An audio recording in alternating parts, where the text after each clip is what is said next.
অগাস্টের 5 তারিখ, ঠিক 1 বছর আগে এই দিনে সেই সময়কার প্রধানমন্ত্রী শেখ হাসিনা এই দেশ ছেড়ে চলে গিয়েছিলেন। বিশেষ হেলিকপ্টার যোগে উনি ভারতে চলে গেছেন এবং তার সঙ্গে সঙ্গে তার সকল মন্ত্রী, তার যে রাজনৈতিক দল আওয়ামী লীগের সকল সেন্ট্রাল কমিটির সকল সদস্য, বিভিন্ন বড় বড় নেতা যাদের বিরুদ্ধে নানা ধরনের দুর্নীতির অভিযোগ আছে, তারা সবাই দেশ ছেড়ে পালিয়ে গেছেন।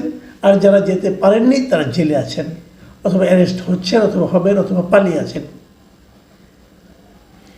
এই যে একটা আন্দোলন হলো, জনগণের যে আন্দোলনটা, সে আন্দোলনের প্রবল যে বেগ, সেই বেগের কারণে কিন্তু ওনাকে পালাতে বাধ্য হতে হয়েছিল। এখন 1 বছর পরে এসে এদিন সরকারি উদ্যোগে কিছু ঘটনা ঘটছে। সরকার জুলাইয়ের ঘোষণাপত্র প্রকাশ করছে, আজকেই করবে, কিছুক্ষণের মধ্যে হয়তো করবে। সেই ঘোষণাপত্রে জুলাইয়ে কী ঘটেছিল না ঘটেছিল সেগুলো তারা বর্ণনা করবে। কিন্তু প্রশ্ন সেটা হলো, সেখানে তারা জুলাই আন্দোলনের পুরো ক্রেডিটটা কাকে দেবে? অথবা যদি সে আলোচনা ঘোষণাপত্রের কথা বাদই দেন, আমরা এমনিতেও জানতে চাচ্ছি আসলে জুলাইয়ের যে গণ আন্দোলনটা ছিল, গণ অভ্যুত্থান ছিল, যে অভ্যুত্থানের তোড়ে শেখ হাসিনা এবং তার শাসকরা এবং তার সহযোগীরা ভেসে গেছে, সে আন্দোলনটা আসলে কাদের দ্বারা তৈরি ছিল? সে আন্দোলনের কৃতিত্ব কারা পেতে পারে, কারা দাবি করছে এবং কারা কারা সেই দাবিকে অস্বীকার করছে? আগে দাবিগুলি শুনি, তারপর আমাদের কনক্লুশন আমরা টানব। যেমন আমি আগে একটু বলে নিই, আমি নিজে ব্যক্তিগতভাবে মনে করি এই আন্দোলনের কোনো একক অথবা একটা গোষ্ঠীগত কোনো নেতৃত্ব ছিল না, কোনো নেতা ছিল না। এই আন্দোলন ছিল সারা দেশের জনগণের স্বতঃস্ফূর্ত আন্দোলন। কিন্তু এখন আমরা কি দেখছি? এই আন্দোলনের ক্রেডিট নেওয়ার জন্য নানা জনের নানা পায়তারা। এনসিপি বলছে তাদের নেতৃত্বে আন্দোলন হয়েছে এবং সেই শীর্ষ নেতা যারা আছে এনসিপির, তারা তো দাবি করে বসেছে, তারা এক দফার ঘোষণা দিয়েছে, কি দিয়েছে না, এই সমস্ত অনেক কাহিনী বলা হচ্ছে। কিন্তু এক দফার ঘোষণা যে দিল সেই নেতা হয়ে গেল, তাও তো না। যদি তার সেই সময় সমস্ত মানুষের না নামতো তাহলে কি হতো? এই আন্দোলনে কি বিএনপি ছিল না? এই আন্দোলনে কি ছাত্রদল ছিল না? অথবা এই আন্দোলনে কি জামায়াত শিবির ছিল না? আর এই যারা এখন নেতৃত্বে আছে, এনসিপি যারা আছেন, মূলত তারা সবাই মূলত ওখানকার একটা ক্ষুদ্র, খুবই ছোট একটা ছাত্র সংগঠন, ছাত্র শক্তি নামের একটা সংগঠন, তাদের নেতৃত্ব। এখন তারাই কি সারা দেশের নেতৃত্ব দিয়েছে? সেই ছাত্র শক্তির কি ঢাকা বিশ্ববিদ্যালয় ছাড়া অন্য কোনো শিক্ষা প্রতিষ্ঠানে কোনো শাখা পর্যন্ত আছে? নেই তো। তাহলে তারাই বা এটা দাবি করেন কেন? এই কারণে দাবি করেন যে তারা আসলে এখন ক্ষমতা ঘনিষ্ঠ। ক্ষমতায় যারা থাকে তারা অনেক কিছু বাস্তবে না ঘটলেও তাদের সেই দাবিকে অস্বীকার করার সাহস কেউ পায় না। আমার কাছে খুব ইন্টারেস্টিং মনে হয়েছে, সেটা হলো কদিন আগে আল জাজিরায় একটা রিপোর্ট প্রচার হয়েছিল আমাদের এই আন্দোলনকে কেন্দ্র করে। সেখানে গুরুত্ব দিয়ে যাকে প্রচার করা হয়েছিল তিনি হলেন ওই সময়ে ঢাকা বিশ্ববিদ্যালয়ের ইসলামী ছাত্র শিবির, মানে জামাত ইসলামের ছাত্র সংগঠন, তার নেতা সাদিক কায়েম। এবং তাকে গুরুত্ব দেওয়ার কারণে এই ব্যাপারে প্রতিবাদ করেছিলেন নাহিদ ইসলাম, যিনি একসময় এই সরকারের উপদেষ্টা ছিলেন এবং তারপর সেখান থেকে পদত্যাগ করে এসে এনসিপি গঠন করেছেন। তিনি বলার চেষ্টা করেছেন যে আসলে তাকে যতটা গুরুত্ব দেওয়া হয়েছে সে ততটা গুরুত্বপূর্ণ ছিলেন না, এবং এমনকি তিনি সমন্বয়কও ছিলেন না।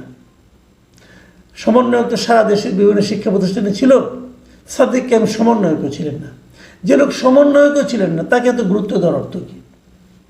একটা কিন্তু প্রশ্নটি করেছেন। যাক, এটা নিয়ে বেশ আলোচনা হয়েছে দুপক্ষের, এবং আলোচনার সময় আমরা দেখলাম আরও একজন লোক, যিনি নাম হল আব্দুল কাদের। তিনি একসময় বৈষম্যবিরোধী ছাত্র আন্দোলনের সমন্বয়ক ছিলেন এবং গণতান্ত্রিক ছাত্র সংসদ ঢাকা বিশ্ববিদ্যালয় শাখার বর্তমানে উনি আহ্বায়ক। এই আব্দুল কাদের ফেসবুকে একটা স্ট্যাটাস দিয়েছেন এবং সেখানে উনি দাবি করেছেন যে ছাত্র শিবিরের ছেলেরা দীর্ঘদিন আওয়ামী লীগ শাসন আমলে তারা ছাত্রলীগের ছদ্মবেশে থাকতো, নিজেদেরকে ছাত্রলীগের কর্মী নেতা বলে পরিচয় দিত এবং ছাত্রলীগের কর্মীরা হলে নিরীহ ছাত্রদের উপর যে টর্চার করত, সেই টর্চারের বিষয়টা এই ছাত্র শিবিরের যে লোকগুলি ছাত্রলীগের নামে পরিচয়ের আড়ালে থাকতো তারা নাকি আরও বেশি বেশি টর্চার করত, যাতে নাকি ছাত্রলীগ তাদেরকে তাদেরই লোক মনে করে। এবং এটা বলতে যে উনি যে কথাটা বলেছেন সেটা আমি বরং আপনাদের একটু পড়ে শুনে। উনি লিখেছেন যে হলে থাকার কারণে ছাত্র শিবিরের যে ছেলেগুলো সক্রিয়ভাবে ছাত্রলীগ করত, তারা মূলত আইডেন্টিটি ক্রাইসিস বা আত্মপরিচয়ের সংকটে থেকে উত্তরণের জন্য কিছু ক্ষেত্রে অতি উৎসাহী কর্মকাণ্ডে জড়াতো। সেটা নিজেকে ছাত্রলীগ প্রমাণের দায় থেকে ছাত্রলীগ যে নিপীড়ন নির্যাতন চালাতো তারা সেগুলোর অংশীদার হতো, লীগের কালচারই চর্চা করত। এটা কিন্তু একটা বড় অভিযোগ। এই লোকগুলি পরে আবার যখন ছাত্র শিবির হিসেবে নিজেদেরকে আবির্ভূত করলো 5ই অগাস্টের পরে, তখন দেখা গেল এদেরকে বাঁচানোর জন্য সাদিক কায়েম নাকি নানাভাবে চেষ্টা তদবির করেছে।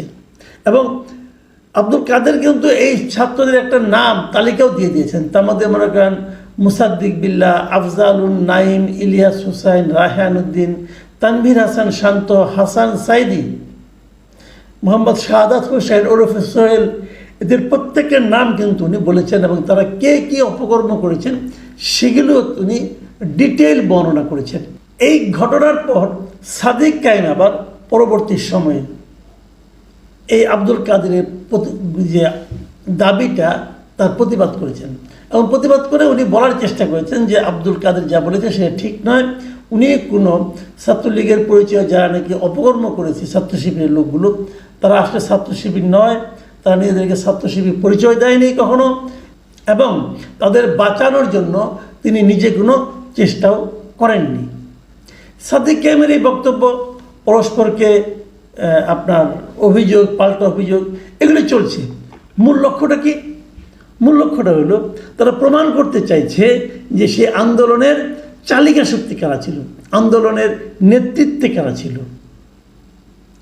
আব্দুল কাদের প্রমাণ করতে চেয়েছে যে শিবির অথবা জামাত ইসলামের নেতৃত্বে ছিলেন না, তারাই ছিলেন এই ছাত্র শক্তি, বৈষম্যবিরোধী ছাত্র আন্দোলন, তারাই ছিলেন। একটা সংগঠন কিছু দাবি করেনি, সেই সংগঠনটা হলো ছাত্রদল। তারা কিন্তু নেতৃত্বের দাবি করেনি, কিন্তু আমি ব্যক্তিগতভাবে জানি যে ছাত্রদলের অনেকেই আন্দোলনে আহত হয়েছিল এবং তাদের জোরালো ভূমিকা ছিল। বিশেষ করে যাত্রাবাড়ি এলাকায় তো পুরোটাই ছাত্র দলের নেতৃত্বে পরিচালিত হয়েছিল আন্দোলনটা। এবং বিএনপির পক্ষ থেকে কিন্তু এটা নিয়ে কেন করা হয়নি সেটাও একটা ব্যাখ্যা আছে যে ওই সময় যিনি সরকার প্রধান ছিলেন শেখ হাসিনা, তিনি বারবার বলার চেষ্টা করছিলেন যে এই আন্দোলনটা বিএনপি জামাত করাচ্ছে এবং যাতে রেখে যদি এটার মধ্যে একটা রাজনৈতিক পরিস্থিতি চলে আসে তাহলে হয়তো আন্দোলনটার গতি হয়তো কিছুটা কমে যাবে। এই জন্য তারা নিজেদের নামকে গোপন রেখেছেন, কিন্তু তাদের নেতাকর্মীরা সবাই আন্দোলনে ছিলেন।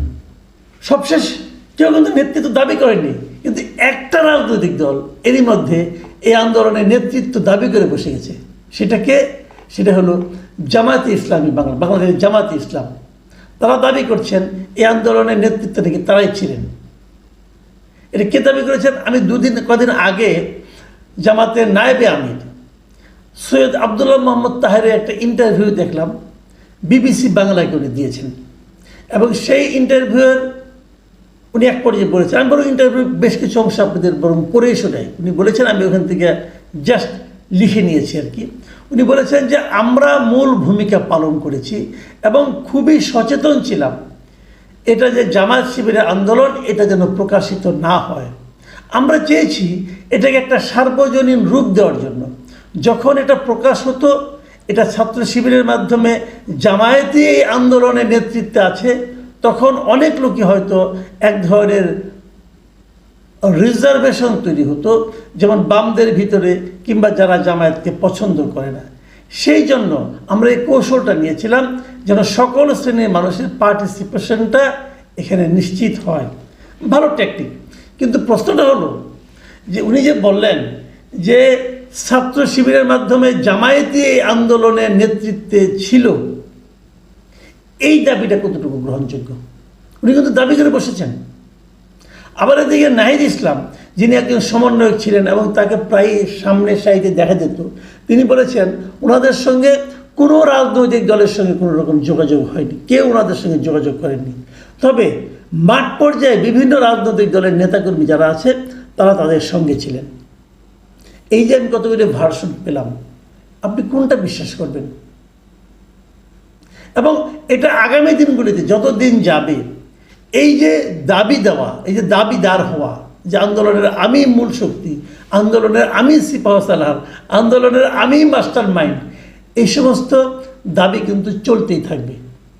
আপনারা মনে করেন যে ডক্টর ইউনূসও কিন্তু আমেরিকাতে মাহফুজ আলমকে এই আন্দোলনের মাস্টার মাইন্ড হিসাবে প্রচার করেছিলেন। তো এগুলো কিন্তু চলতেই থাকবে। আবার ধরুন একটু উল্টে বলি, যদি কখনো একটা প্রতিবিপ্লব সংগঠিত হয়, যদি কখনো যাদেরকে আপনার তাড়িয়ে দিয়েছেন সে আওয়ামী লীগ কখনো ক্ষমতায় চলে আসে, তখন আবার দেখবেন যে এটাতে সঙ্গে যে আমি ছিলাম না, আগে পাশে ছিলাম না, কোথাও ছিলাম না, এটাই লোকে তারস্বরে বলতে শুরু করবে। অদ্ভুত একটা দেশ। একটা ঘটনা ঘটেছে, সেই ঘটনার সঙ্গে যারা ছিল তাদের আবার নেতা, আমাকে নেতা মানতে হবে, আমি নেতা, আমার দলই সব কাজ করেছে, এই যে বলার একটা মানসিকতা, এই মানসিকতাটাকে আপনি কি বলবেন? দেখুন, আমি নিজে জানি আন্দোলনের সময় আমি দেশে ছিলাম, আমি জানি, আমি নিজে আমার মতো করে করেছি। আমি আমার ইউটিউবে আমি সরকারি যতটুকু সমালোচনা, ছাত্রদের পক্ষে বলা, আন্দোলনরত সাধারণ মানুষের পক্ষে বলা, এগুলো আমি বলেছি, আমি এটুকুই পারি। কিন্তু প্রশ্নটা হলো যে এই আন্দোলনের কৃতিত্ব দাবি করার যে প্রবণতাটা, এটা ভালো নয়। আমরা দেখেছি, আমরা বুঝেছি। আমি মনে করি এই আন্দোলনের সঙ্গে দেশের আপামর জনসাধারণ যুক্ত ছিলেন। কেন ছিলেন? তারা ক্ষুব্ধ হয়ে উঠেছিলেন শেখ হাসিনা সরকারের প্রতি। তাদের যে অবাধ লুটপাট, দেশের সম্পদ বিদেশে পাচার করা, মানুষকে মানুষ না মনে করা, স্বৈরাচারী মনোভাব দেখানো, সর্বোপরি মানুষের ভোটাধিকার কেড়ে নেওয়া, এই বিষয়গুলো সাধারণ মানুষ আর নিতে পারছিল না। সেই জন্যই তারা কিন্তু বিদ্রোহটা করেছিল। কাজে আমি মনে করি এটা জনগণের আন্দোলন ছিল, এখানে নেতা খোঁজা কোনো দরকার নেই। যারা নেতা খুঁজে বেড়াচ্ছেন, যারা নেতৃত্ব দিয়েছেন বলে দাবি করছেন, তারা আসলে মন্দ উদ্দেশ্য নিয়ে এই কাজটা করছেন। প্রিয় দর্শক, এখন এ পর্যন্তই।